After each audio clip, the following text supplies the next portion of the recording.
Hello students, myself Kiran TR.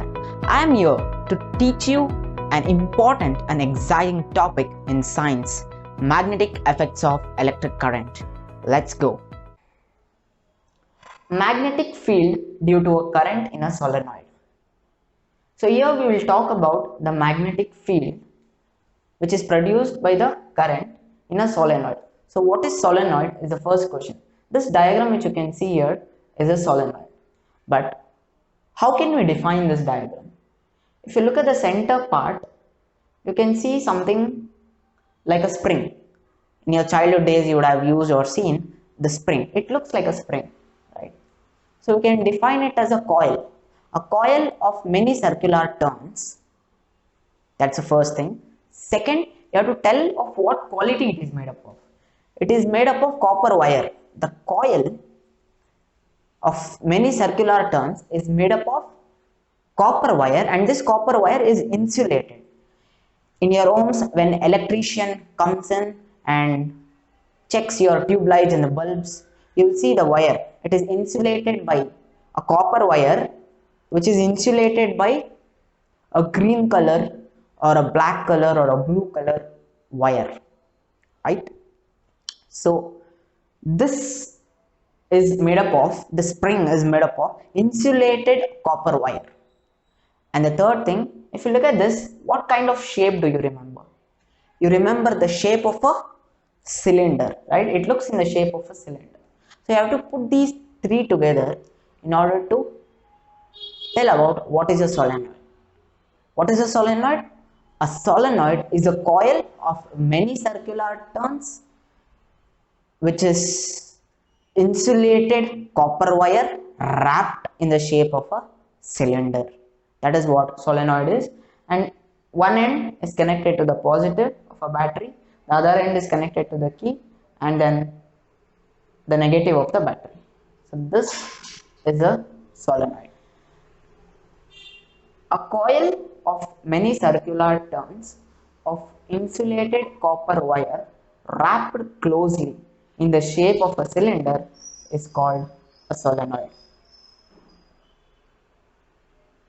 Now, the most important thing in the solenoid is it can produce an electromagnet, and the magnetic fields which are produced inside these circular turns, that is inside the spring, all remain in the straight line. So you can see the moment you pass the current, you produce magnetic field. So these lines which I have shown here are the magnetic fields. All these lines are the magnetic fields which are produced in a solenoid. There is a specific property in these magnetic field lines that inside the solenoid, all the magnetic fields have become straight parallel lines. So you can observe here a magnetic field inside the solenoid. Inside the solenoid is a straight parallel lines. That means inside the solenoid, at every point, the magnetic field is same. The magnetic field inside a solenoid is uniform. This is one of the characteristic feature of magnetic field produced in a solenoid. The field lines inside the solenoid are in the form of parallel straight lines. This indicates the magnetic field is same at all the points inside a solenoid. That is, the field is uniform. The next is an electromagnet. So how can we use a solenoid as an application in our day-to-day life is, here in a solenoid it produces large amount of magnetic field. So when the current is passed, there is a lot of magnetic field which is uniform and which is heavily present inside the solenoid. Now if we take any soft metal pieces like iron or any substances and you place it inside a solenoid, if you place it inside a solenoid, Since solenoid has a capability of producing high magnetic field, why high magnetic field? It is made up of many circular turns. So many circular turns, more magnetic field. More the magnetic field, and if you place iron piece or metal pieces, that iron piece or metal piece will become a magnet, right? So such magnets which are produced by placing soft metal pieces like iron inside a solenoid or inside a magnetic field is called an electromagnet. So these solenoids can be used to produce electromagnets, which further is used in many applications of life. A strong magnetic field produced inside a solenoid can be used to magnetize a piece of magnetic material like soft iron when placed inside the coil. So it can magnetize when it is placed inside the coil. The magnet so formed is called an electromagnet. This completes the topic of magnetic field in a solenoid. Next, force on a current carrying conductor in a magnetic field. Force on a current carrying conductor. In this diagram, this is a conductor and it is connected, labeled as A, B, and it is connected to a battery, key, and a horseshoe magnet is kept with the help of a stand.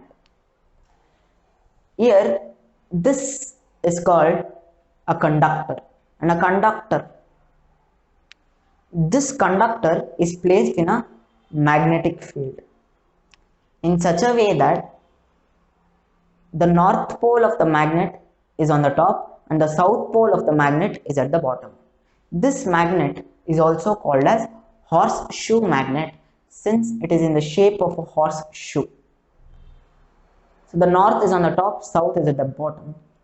Now in this entire setup, if you switch on the key, when the key is on, we can observe that this rod AB, that is our current carrying conductor, deflects towards the left. That is, the rod moves towards the left. If we have to change the direction of deflection of the rod, we can do it in two ways. So if you have to change the conductor or the rod direction to be moved, you have to simply switch the magnets. The south pole should go on the top and the north pole should come on the bottom. So when you switch the magnet, same setup, same experiment, the rod, that is the current carrying conductor, displaces towards the right. It moves towards the right. The second way we can do it is, we will remain the horseshoe magnet in the same position, north and south. We can change the battery. The battery is twisted, the positive becomes negative and the negative becomes positive. So when the battery is reversed, the current changes its direction. Because of the change in direction of the current, this rod or this current carrying conductor will again deflect towards the right side.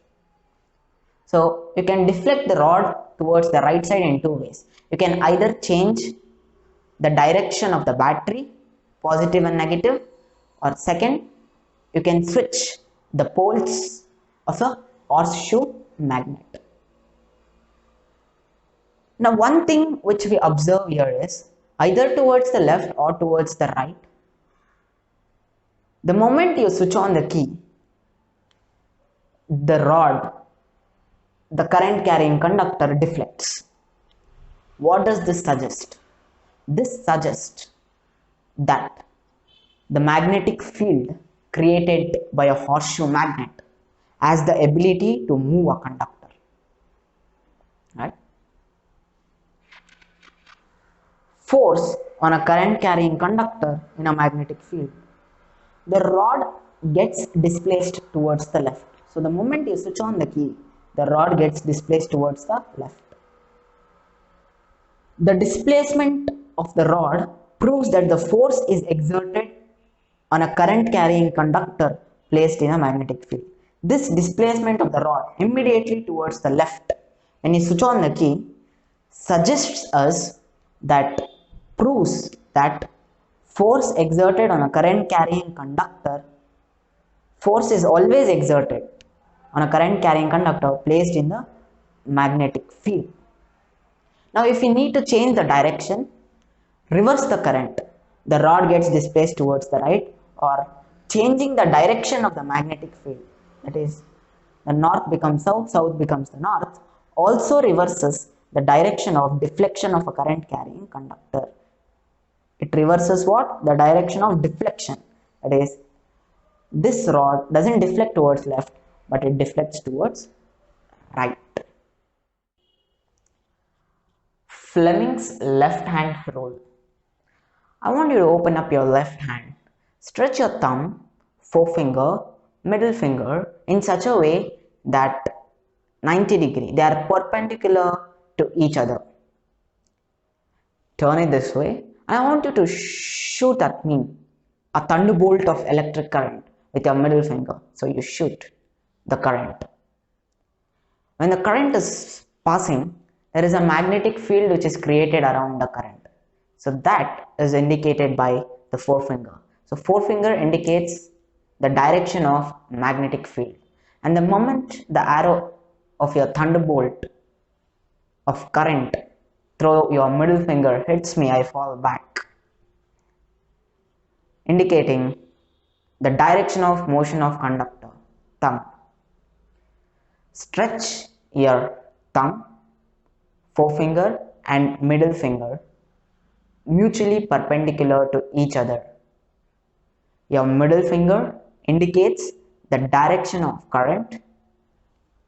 Your forefinger indicates the direction of magnetic field, and the thumb indicates the direction of motion of conductor. This is Fleming's left hand rule. So for simple example, if the current is flowing from left to right like this, you have to place your finger in this direction, right? The current is flowing like this, so this is the direction of current. So how is the magnetic field? The magnetic field is like this, and the motion of the conductor will be upwards, right? So if the current is going from top to bottom, you have to just place the middle finger in the direction of flow of electric current. Stretch the thumb, forefinger and the middle finger of your left hand such a way that they are mutually perpendicular to each other. Forefinger indicates the direction of magnetic field, middle finger indicates the direction of current, the thumb indicates the direction of force acting on a conductor. This is Fleming's left hand rule. As we had studied in the previous experiment about the force acting on a current carrying conductor is maximum when the magnetic field and the current are at right angles, that is, they are perpendicular to each other. When the direction of current and the direction of magnetic field are at right angles, the rod displaces a maximum, that is, a current carrying conductor displaces maximum in a magnetic field. What is electric motor? Electric motor is a rotating device which converts the electric energy which you have given to mechanical energy. An electric motor is a rotating device that converts electrical energy to mechanical energy.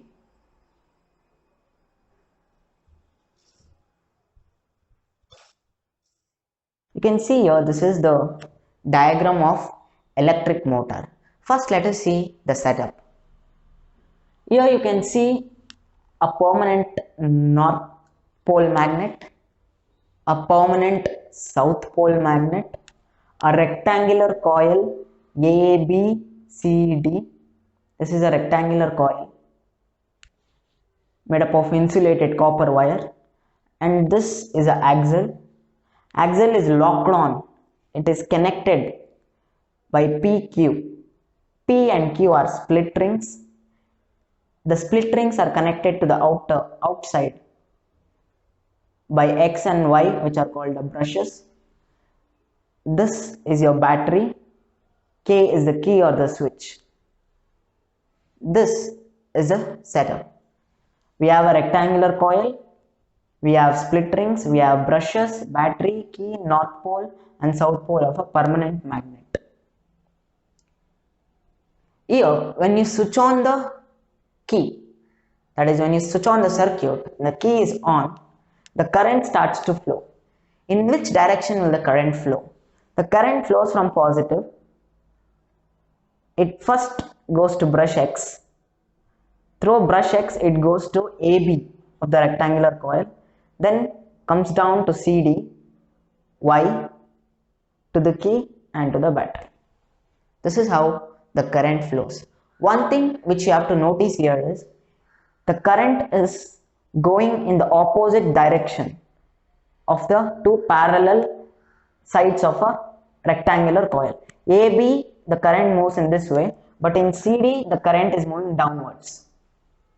So there is a reverse, a change in the direction of the current in the two parallel sides of a current carrying rectangular coil.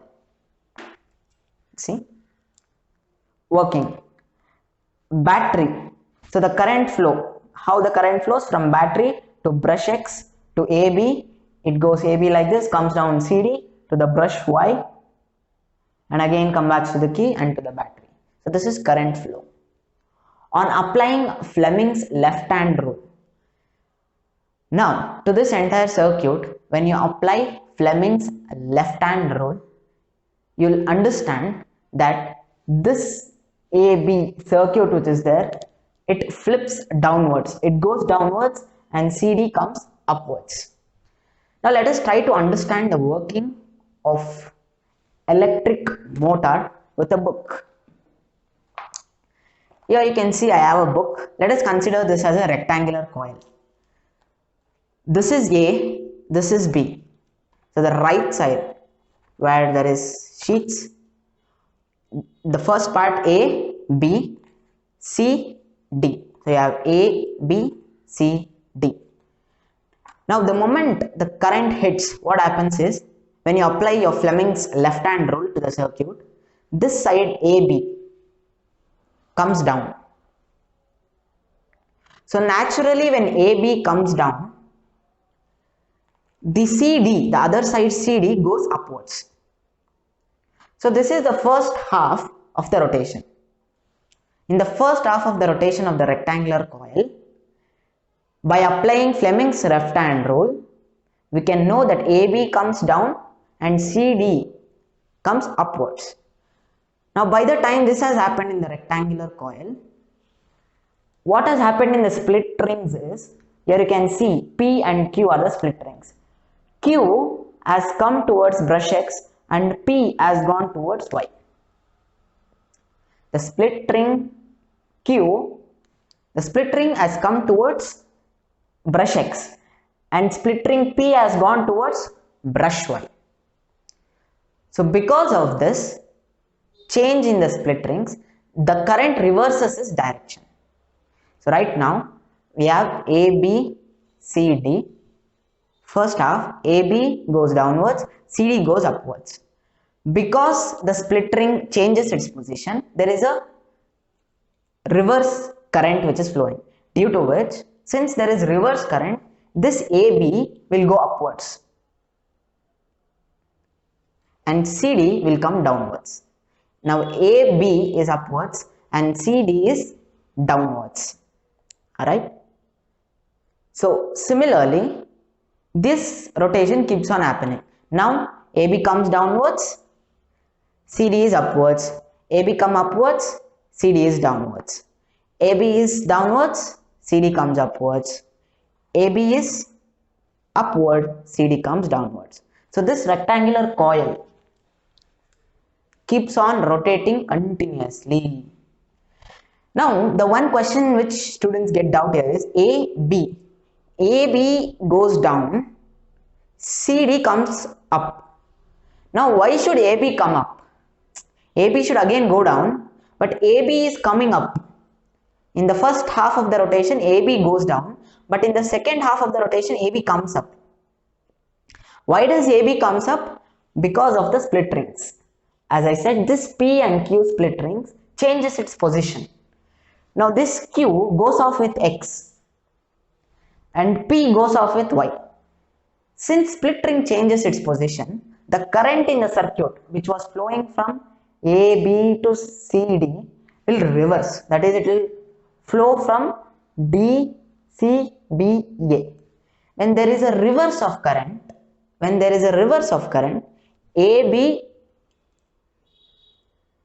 AB switch upwards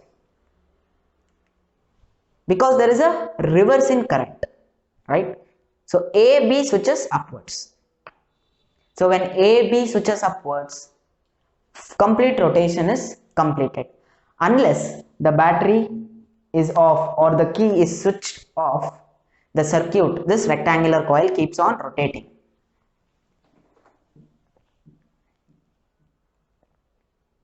Let us see. On applying Fleming's left-hand rule, AB comes downwards. So AB goes down, CD comes upwards. The rotation is in anti-clockwise direction. At half rotation, so when this has happened, Q touches brush X. This Q touches brush X and P touches brush Y. Due to this, the current in the coil gets reversed and flow along the path DCBA. So because of this, the current changes its direction and flows from DCBA. Now, AB goes upwards, CD comes downwards because there is a reverse flow of electric current. There is a continuous rotation of the coil and to the axle.